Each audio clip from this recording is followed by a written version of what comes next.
Good evening बेटा। बेटा अपना है ना, कोरिलेशन में थोड़ा सा टॉपिक बाकी था और बहुत सारी छुट्टियां हो गई थी बीच में। एक्चुअली मैं थोड़ा फैमिली में बिजी था, इसीलिए अपनी क्लासेस नहीं हो पाई। अब अपनी क्लासेस कंटिन्यू हो रही है। The remaining part would be completed correlation then regression and then indices. आज अपना जो छोटा सा पार्ट डेविएशन का जो देखा जाए तो कोरिलेशन कोएफिशिएंट्स का थोड़ा सा पार्ट बाकी है, वो अपन कंप्लीट कर लेते हैं। The last method concurrent deviation. Scattered diagram अपन बीच में पहले ही समझ चुके हैं कि क्या होता है, इसीलिए अपना सिर्फ एक ही मेथड बाकी है, concurrent deviation. Concurrent deviation is an easy method, but ज्यादा एक्यूरेसी नहीं मानते, इसको यूज नहीं करते फर्दर कैलकुलेशन में। ज्यादातर तो वो कार्ल पियर्सन कोएफिशिएंट ही यूज होता है, रैंक कोरिलेशन भी कम ही यूज होता है। That is now the third method, concurrent deviation. इसमें बहुत सिंपल वे में मैं बता रहा हूं, डायरेक्ट वाला भी कर सकते हैं, पर मैं डायरेक्ट से भी ज्यादा आपको सिंपल वे में पहले बताता हूं, ज्यादा अच्छा याद रहेगा। जैसे x और y की वैल्यूज गिवन है, दैट इज 34, 55, 57, 63, 45, 64, 87, 92। इसमें डेविएशंस जो निकालने हैं, बस ये देखना है कि वो है ना आगे बढ़ रहा है पॉजिटिव डायरेक्शन में या नेगेटिव डायरेक्शन में। जैसे आप कंपेयर करो मेरे साथ ही, क्या हो रहा है इसमें ये कि यार ये 34 से 55 ये पॉजिटिव बढ़ गया, इसलिए मैंने पॉजिटिव साइन लगाया। बट 55 से 57 फिर से बढ़ गया तो पॉजिटिव साइन। 57 63 बढ़ रहा है तो पॉजिटिव साइन। बट 63 से 45 ये घट गया, इसलिए ये नेगेटिव साइन। फिर 45 टू 64 बढ़ गया, फिर से पॉजिटिव साइन। 64 से 87 बढ़ गया, पॉजिटिव साइन। 87 से 92 पॉजिटिव साइन, क्योंकि बढ़ गया। सिंपल अपन ने साइन लगाया, पॉजिटिव नेगेटिव। ऐसे ही अपन ने y के साथ भी कर लेना है। 45 से 55 बढ़ गया तो पॉजिटिव साइन। 60 से फिर 55 से 60 बढ़ गया तो पॉजिटिव साइन। पर 60 से 35 घट गया तो नेगेटिव साइन। फिर 35 से 30 फिर से घट गया तो नेगेटिव साइन। 70 से 30 टू 70 बढ़ गया तो पॉजिटिव साइन। और 70 टू 75 बढ़ गया तो पॉजिटिव साइन। 75 टू 80 बढ़ गया तो पॉजिटिव साइन। यहां तक आ गया, सिंपल वे है यार। पॉजिटिव इंटू पॉजिटिव मुझे लगता है सबको मालूम होगा, मुझे बताने की जरूरत नहीं है कि पॉजिटिव इंटू पॉजिटिव पॉजिटिव आता है, नेगेटिव इंटू नेगेटिव भी पॉजिटिव आता है, पर पॉजिटिव इंटू नेगेटिव नेगेटिव आता है। सिंपल फंडा है। तो positive into positive positive, positive into positive positive, positive into negative negative, negative into negative again positive, मतलब दोनों साथ में डिक्रीज हो रहे हैं। दोनों साथ में प्लस हो रहे हैं तो पॉजिटिव, दोनों साथ में प्लस हो रहे हैं पॉजिटिव, दोनों साथ में प्लस हो रहे हैं पॉजिटिव। अब आपको इसमें कॉन्करेंट डेविएशन सी क्या होता है? सी होता है नंबर ऑफ कॉन्करेंट डेविएशन। सी क्या होता है? Number of concurrent deviation. तो यहां पे सी की वैल्यू अपनी क्या हो गई? 6। कितने पॉजिटिव साइन आए? 1 2 3 4 5 6। तो कॉन्करेंट डेविएशन सी। अब इसमें अपने पास k होता है, k होता है टोटल नंबर ऑफ ऑब्जर्वेशन -1। तो k की वैल्यू क्या हो गई? टोटल ऑब्जर्वेशन अगर काउंट करोगे तो कितनी आ रही है? ये काउंट कर लेते हैं, वो आ रही है 8। 8 में से 1 कम गया तो 7। ठीक है। अब इसका फॉर्मूला बड़ा इंटरेस्टिंग है। इसमें कोरिलेशन कोएफिशिएंट का जो अपन यूज भी कर रहे हैं तो सिर्फ आर यूज नहीं कर रहे हैं, क्योंकि ये कार्ल पियर्सन वाला कोरिलेशन कोएफिशिएंट नहीं है, तो अपन आर सी लिख देते हैं। तो सी का मतलब होता है कॉन्करेंट डेविएशन। इसका एक सिंपल फंडा है, आप छोटी क्लास से पढ़ते आ रहे हो, अगर नेगेटिव रूट हुआ तो वो क्या हो जाएगा? Not define. आप सुनो इस चीज को कि कैसे लिया है, वो बहुत लॉजिकली वाइज मत चलो उसको। जैसे -2 होता था, छोटी क्लास में टीचर कहता था ना यार नॉट डिफाइन है। अगर मैं इस -2 को ऐसा कर दूं, माइनस साइन बाहर भी लगा दूं, तो क्या ये √2 पॉजिटिव हो जाएगा? यही सेम चीज यहाँ पे कॉन्करेंट डेविएशन में, वरना आंसर ही नहीं आता नेगेटिव में। उन्होंने क्या बोला है कि अगर ये जो पूरी वैल्यू है 2c - k अपॉन k, इसकी वैल्यू पॉजिटिव आ जाए तो आप पॉजिटिव अंदर रूट के भी रखो और बाहर भी रखो। बट अगर इसकी वैल्यू नेगेटिव आ जाए तो नेगेटिव का तो रूट डिफाइन ही नहीं होता, उसको डिफाइन करने के लिए अंदर भी नेगेटिव लगा दो और बाहर भी नेगेटिव साइन का आंसर दे दो। This is a simple concept. अभी अपन देखते हैं अपनी वैल्यू क्या आती है। 2 इंटू 6 -7, k की वैल्यू -7 क्यों? क्योंकि 8 -1 दैट इज 7। 2 इंटू 6 -7 अपॉन 7 √5/7 आप कैलसी पे कर सकते हो। It is a simplest method. पर कुछ लोग क्या इसे डायरेक्ट भी बताते हैं, वो गलत नहीं है, आराम से आप कर सकते हो। अगर इसमें ऐसे देखते हैं, x और y पहले टर्म के बाद जो दूसरा हो रहा है दोनों ही बढ़ रहे हैं, पॉजिटिव आ रहे हैं, तो पॉजिटिव लिख दो। दोनों फिर से बढ़ रहे हैं तो पॉजिटिव लिख दो। अब इसमें क्या हो रहा है, एक बढ़ रहा है और एक घट रहा है, इसलिए नेगेटिव लिख दो। फिर क्या हो रहा है, दोनों क्या हो रहे हैं, दोनों ही घट रहे हैं, तो भी पॉजिटिव लिख दो, क्योंकि दोनों साथ में घट रहे हैं। अब इसमें क्या होता है, कई बार मैं स्टूडेंट्स को देखता हूं वो गलती कर देते, कंफ्यूज हो जाते हैं, इसलिए मैं डायरेक्ट की जगह मैंने इनडायरेक्टली वाली मेथड बताई। फिर ये दोनों बढ़ रहे हैं तो फिर से पॉजिटिव, ये दोनों बढ़ रहे हैं फिर से पॉजिटिव, और ये दोनों बढ़ रहे हैं तो पॉजिटिव। आप ये डायरेक्ट वाली मेथड से भी कर सकते हो, सिंगल कॉलम। मैंने आपको 3 कॉलम से इसलिए सिखाया कि यार सीखना है, ज्यादातर ऐसे क्वेश्चन आते नहीं है फाउंडेशन में, इतना लेंथी क्वेश्चन नहीं आता, बट आपको कंसेप्चुअली क्लियर होना चाहिए। क्लियर करना ज्यादा इंपॉर्टेंट है कि ऐसी शॉर्टकट जिसमें कोई मेरा नॉन मैक्स बच्चा अगर कंफ्यूज हो जाए, उससे बेटर है कि मैं पूरा डिटेल में बता रहा हूं उसको। ठीक है, इसके अलावा एक छोटे से टॉपिक है अपने, जो 2 टॉपिक्स अपने रह गए थे, एक तो स्टैंडर्ड एरर और एक प्रोबेबल एरर। यार ये प्रोबेबल एरर और स्टैंडर्ड एरर काम कैसे आया? जब यार है ना, कभी भी अपन कोई चीज देखते हैं ना, जैसे आपको मालूम होगा कोविड के टाइम पे वैक्सीनेशंस की टेस्टिंग हुई थी। ऐसा तो नहीं करा यार पूरी पॉपुलेशन को वैक्सीन लगा के देख लो कितने परसेंट पे अफेक्ट करता है, कितने पे नहीं करता, ये तो बेवकूफी हो जाएगी। तो हमेशा आप सुनते ना, there are some kind of volunteer, 100 patient, 1000 patient, उनको लेकर आप है ना करते हो, टेस्ट करते हो कि यार उस पर क्या रिजल्ट है। जैसे कि कई बार वो जर्मनी वाले क्लेम कर रहे थे हमारी वैक्सीन 95%, इंडिया की वैक्सीन 88%, एक वैक्सीन 92%। ये कैसे होता था यार? ये ऐसे नहीं है, ये क्या होता था कि उस पॉपुलेशन में से कुछ लोगों का सैंपल निकाला, उस सैंपल पे उन लोगों पर टेस्टिंग करी, उस टेस्टिंग के हिसाब से अपन रिजल्ट देते हैं। अब ये प्रोबेबल एरर इस चीज में बहुत काम आता है कि यार ऐसा तो नहीं कि कोई सैंपल लिया तो उसका जो रिजल्ट आया है वो पूरी पॉपुलेशन का भी सेम आएगा, तो थोड़ा सा ऊपर नीचे हो सकता है ना। इसको और सिंपल भाषा में बताता हूँ, कभी कभी आप लोग आपस में बोलते हैं ना, इस बैच में तो रोहित है ना यार, आज तो मुझे लग रहा है कि ना 80 रन से तो ऊपर ही मारेगा, या इंडिया आज तो 270 से ऊपर मारेगी या 270 बनाएगी, कुछ कुछ होते हैं ऐसे। तो वो भी क्या बोलते हैं कि यार 10 रन ऊपर नीचे। तो 10 रन ऊपर नीचे का मतलब होता है कि there could be a some kind of an error. 10 run ऊपर हुए या नीचे हुए तो भी उसकी लिमिट में आ गए, मतलब 250 60 भी बने तो भी लिमिट है, 280 बने तो भी उसकी लिमिट है, पर उसकी लिमिट के भी बाहर चला गया तो ये काम का नहीं है। इसीलिए अपन ये एरर्स निकालकर इनको सिग्निफिकेंट भी चेक करते हैं कि यार ये सही भी है कि नहीं, ये पॉपुलेशन पे वेरीफाई करेंगे कि नहीं। अगर वो उस रेंज के अंदर लाए करता है, वो सारी चीजें उसके अंदर लाए होती है, तो मान लेते हैं कि यार ये सही है भाई, जो अपन इस पॉपुलेशन पे इसको अप्लाई कर सकते हैं। टेस्टिंग के बाद भी कई स्टेजेस होती है, वो स्टेजेस यही होती है कि कैलकुलेशन करो डाटा का कि यार उसमें वो जो एरर दे रहा है, वो सारी कंडीशंस दे रहा है, क्या उस पॉपुलेशन पे वो चीज सही होगी कि नहीं, उसमें एरर ऐसा बहुत ज्यादा तो नहीं, अगर बहुत ज्यादा एरर होगा तो वो काम का नहीं है। अपने पास अभी इसमें बहुत डिटेलिंग नहीं है, वरना अपन जब है ना सैंपलिंग वगैरह पढ़ेंगे तो उसमें बहुत डिटेलिंग में इसको और थियोरिटिकली समझेंगे कि सैंपल लेते भी कैसे है, उसमें एरर कम करने के लिए अपन किस किस बातों का ध्यान देते हैं। अभी तो अपने पास सिर्फ फॉर्मूला है, अपन उस पर जाते हैं, बहुत डिटेलिंग में नहीं जा रहे। स्टैंडर्ड एरर का अपना फॉर्मूला होता है 1 minus r square upon under root n. R की वैल्यू सबको मालूम है, that is correlation coefficient, Karl Pearson correlation coefficient. अब प्रोबेबल एरर क्या हो जाता है, 0.6745 into 1 minus r square upon under root n. ये सिर्फ फॉर्मूला लगाना है और आंसर निकालना है। आप इसमें ये रिलेशन भी यूज कर सकते हो कि 0.6745 इंटू स्टैंडर्ड एरर।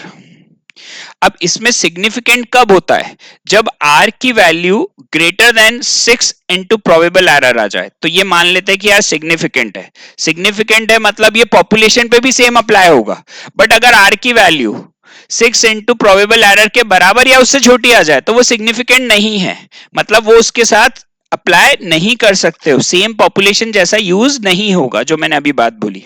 अब ऐसे में एक रेंज निकालने की भी बात करी कि यार एरर अपन जब ऐड करते और सबट्रैक्ट करते तो आपको एक रेंज मिलती है कि इस रेंज के बीच में आया तो अपन कंसीडर करेंगे, बट इस रेंज के बाहर गया तो वो कंसीडर नहीं होगा। जैसे मैंने बोला ना 270 रन बने तो भैया 260 भी बने तो रेंज के अंदर है, 280 बने तो भी रेंज के अंदर है, पर उसके बाहर चला गया क्योंकि 10 रन का अपन ने क्या दे दिया, एरर उसे दे दिया। तो यहां पे भी क्या होता है, या तो आप कोरिलेशन कोएफिशिएंट में या तो पी को प्लस करते हो प्रोबेबिलिटी एरर को और माइनस भी करते हो, तो ये आपकी लिमिट दे देते हैं, lower limit and upper limit. मतलब इसके बीच में है तो सही है, इसके बाहर हो गया तो वो गलत है। तो आपको ये डायरेक्ट फॉर्मूले के ऊपर डायरेक्ट क्वेश्चन आएंगे। अभी अपन अच्छे से एक प्रैक्टिस कर लेंगे तो कॉन्फिडेंस आ जाएगा। तो अपन पहले प्रैक्टिस करते हैं साथ में, उसमें मजा आता है हमेशा। प्रैक्टिस सेशंस आर गुड कि आपको ऑब्जेक्टिव की प्रैक्टिस हो जाती है साथ में। तो अपन स्टार्ट करते हैं। सबसे पहला एक तो क्वेश्चन लिख ही रखा है मैंने एग्जांपल के तौर पे, compute the probable error assuming. अब प्रोबेबल एरर निकालना है तो उसका फॉर्मूला क्या है, 6745। अच्छा बेटा ये फॉर्मूले से हमने लिख लिए ना क्या, एक बार और बताऊं क्या, एक बार देख लो या तो स्क्रीनशॉट ले लो, अगर लिख रहा है तो लिख लो बेटा। ये फॉर्मूले इस काम के अपने प्रोबेबल एरर की अच्छी प्रैक्टिस करने वाले हैं अपन। ठीक है, that is 1 minus r square by root n. तो अपने पास वैल्यू है, कैलकुलेटर पे अपन कर सकते हैं, सिंपल सी चीज है, कैलसी चलाना सबको आता है, मुझे नहीं लगता किसी को दिक्कत आनी चाहिए इसमें। अपने पास आर की वैल्यू क्या है,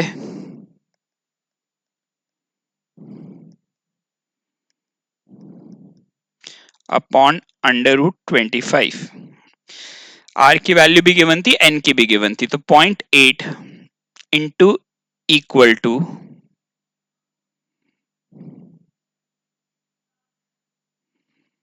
0.8 इक्वल टू, तो ये हो जाएगा। अपन कैलकुलेटर पे कैसे करेंगे मैं वो लिख के भी दे रहा हूं।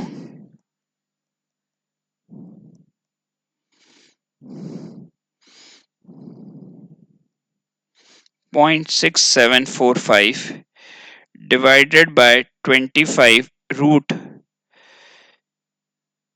इक्वल टू, डिवाइडेड बाय 5 भी लिख सकते हो डायरेक्ट, बेटर रहेगा, इतना तो कर ही सकते हैं अपन।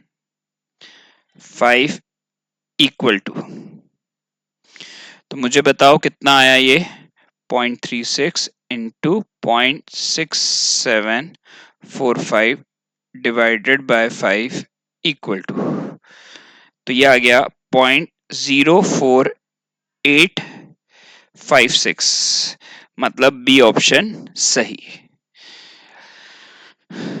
कैलकुलेटर पे आप इजीली कर सकते हो अपन, और बहुत सारे क्वेश्चन अभी प्रैक्टिस करने वाले हैं, प्रैक्टिस सेशंस बहुत जरूरी होते हैं बेटा। ठीक है, अब अपन आते हैं 6th क्वेश्चन पे।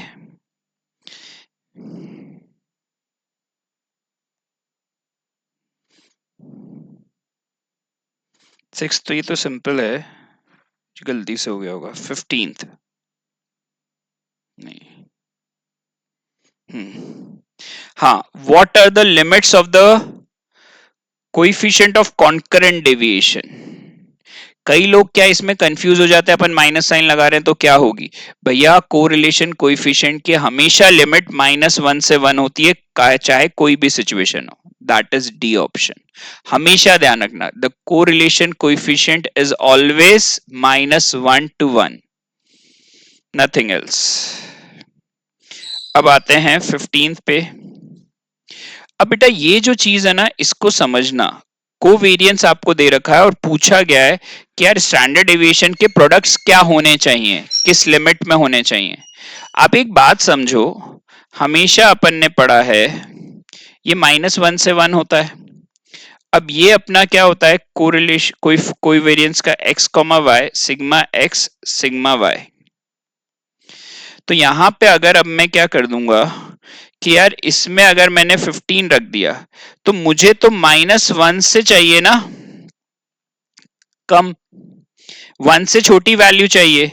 तो जब भी ऐसी वैल्यू आएगी तो ये -1 से छोटा, 1 से छोटा तभी होगा जब इनका प्रोडक्ट 15 से ज्यादा होगा। कोई भी वैल्यू अगर है ना अपनी वैल्यू से ज्यादा नंबर से डिवाइड होती है तो वो 1 से छोटा देता है, पर अगर कम वैल्यू से ज्यादा है तो 1 से बड़ी वैल्यू आ जाएगी। तो यहां पे ये कंफर्म हो जाता है कि यार ये जो सिग्मा एक्स और सिग्मा वाई है that should be more than 15। आप एक बात सोचो, अगर मैं 5 को 3 से डिवाइड करूंगा तो वो 1 पॉइंट कुछ आएगा, बड़ी वैल्यू आएगी। बट 5 को अगर मैं 6 से डिवाइड करूंगा तो ये आ जाएगा मेरा 0.8, 1 से छोटी वैल्यू आएगी। हमेशा जो भी ऊपर वैल्यू होती है उससे बड़ी वैल्यू से डिवाइड करेंगे तो वो 1 से छोटा आएगा, क्योंकि वो -1 से 1 के बीच में लाई करता है। तो ये छोटा सा कैलकुलेशन वाला क्वेश्चन है, पर ध्यान रखना, ठीक है। फिर नेक्स्ट क्वेश्चन पे आते हैं 20। R of 16 observation is -0.8, the value of R is। अब ये सिग्निफिकेंट है कि नहीं ये चीज भी अपन समझ लेते हैं, अपन ने वापस पढ़ लेते हैं, वापस देख लेते हैं, फॉर्मूला बार बार भूल जाते हैं कि यार सिग्निफिकेंट की कंडीशन क्या पढ़ी अपन ने पढ़ा कि यार सिग्निफिकेंट तब होगा जब R की value greater than 6 of probable error है, तभी वो सिग्निफिकेंट है। तो यहां पर अपन इसी चीज पर जा रहे हैं, कैसे देखते हैं।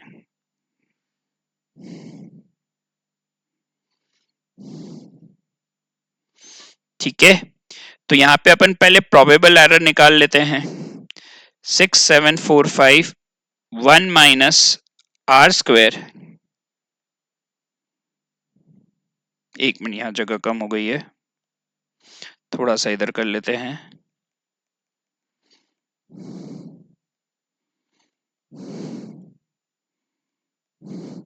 अब ये मेरे पास डायरेक्टली हो जाएगा 0.8 into equal two plus minus +1 into में 0.6745 डिवाइडेड बाय 4, 16 का रूट 4 होता है, इक्वल टू, है ना।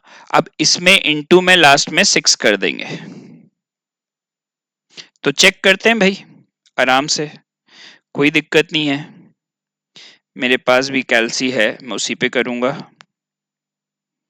0.36 into 0.6745 divided by 4 equal two into में 6, 0.36 आ जाएगी वैल्यू। अब 0.36 आई और R की वैल्यू अपनी 0.8 थी, ये 0.36 आई, तो बताओ क्या 0.8 0.36 से बड़ा है? अब ये बड़ा है इसलिए क्या हो जाएगा कि 0.8 बड़ा है तो ये सिग्निफिकेंट हो गया।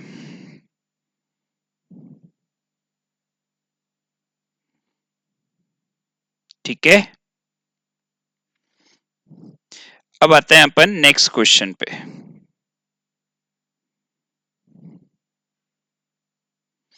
ट्वेंटी 25, यहां पे n निकालना है।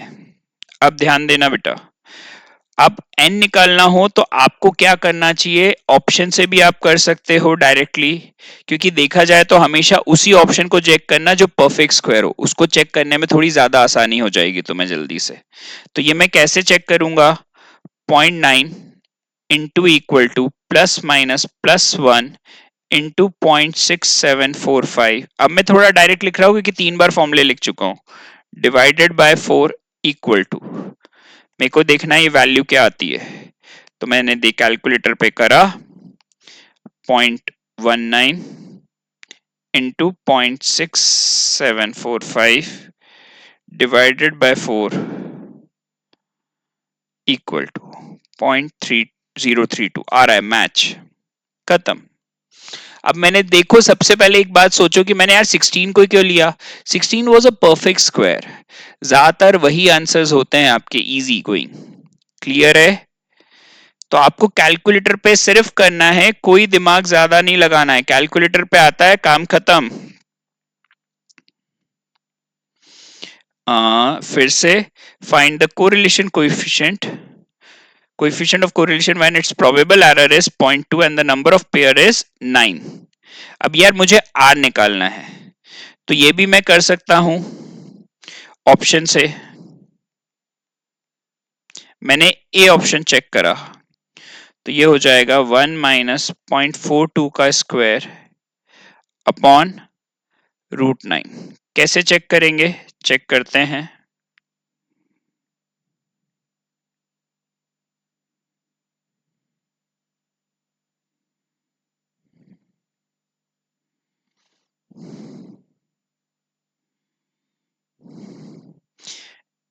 इनटू में 0.6745 डिवाइडेड बाय 3 इक्वल टू,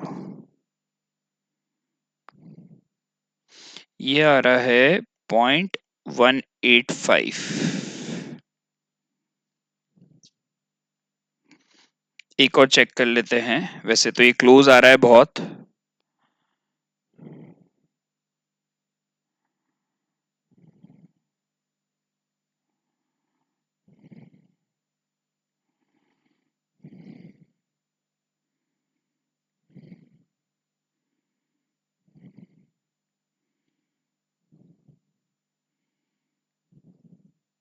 इससे आ रहा है 0.212।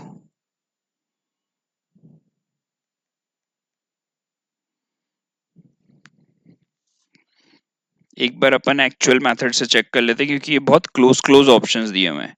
जब क्लोज ऑप्शंस दिए हैं तो अपन कैलकुलेशन भी एक बार सीख ही लेते हैं बेटा, वरना मेरे नॉन मैक्स वाले बच्चे को कैलकुलेशन में भी गलती होती है। तो इसको कैलकुलेटर पे क्या करेंगे, 0.2 into 3 divided by 0.6745 plus minus plus 1 equal to root. Calculator पे आप ये करोगे, मैं करके दे रहा हूं।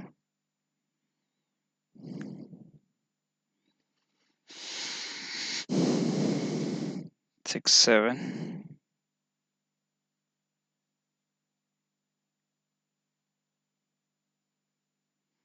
एक मिनट,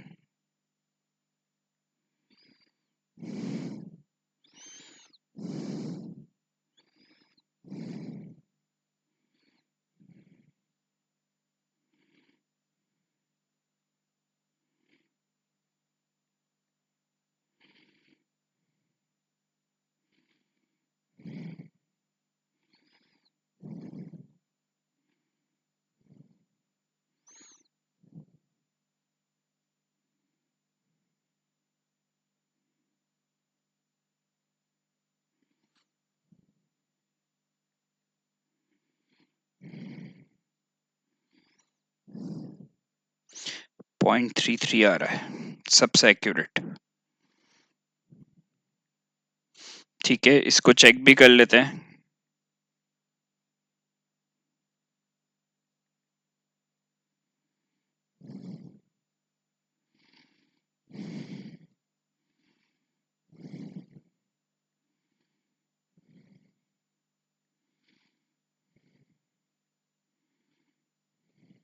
हाँ सही है, ये ऑप्शन से आ सकता है, वही करा है अपन ने। क्योंकि मेरे पास प्रॉपर कैलकुलेटर नहीं है, इसलिए थोड़ा टाइम लगा मुझे। 35,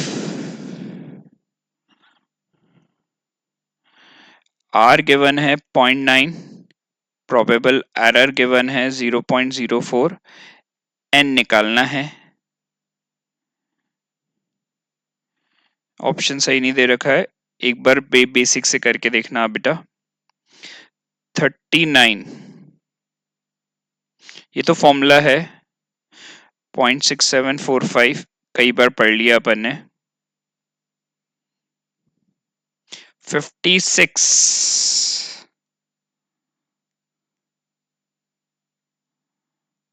हाँ यहाँ पे अपने पास आर दे रखा है, प्रोबेबल एरर दे रखा है 6 इंटू 0.25, करके देखेंगे।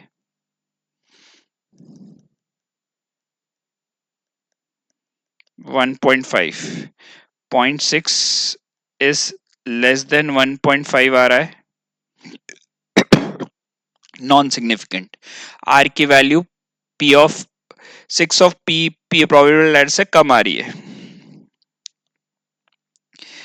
If r equal to 0.4 n equal to 10 then the probable error is, ये तो डायरेक्ट क्वेश्चन है। 0.4 into equal two plus minus plus 1 into में 0.6745 डिवाइडेड बाय